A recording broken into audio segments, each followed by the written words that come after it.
The Federal Open Market Committee is the engine room of the U.S. economy. Let's demystify what they do and how they affect your money.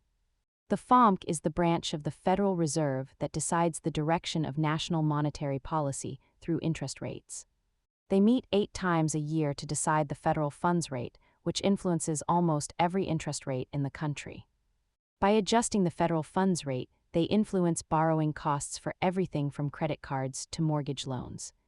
Investors often watch for a hawkish or dovish tone, which tells the market whether they plan to tighten or loosen economic conditions.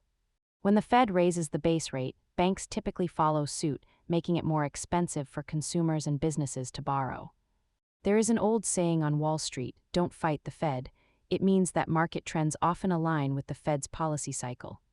Keep an eye on their meeting minutes to understand the future of interest rates. Subscribe for more money basics.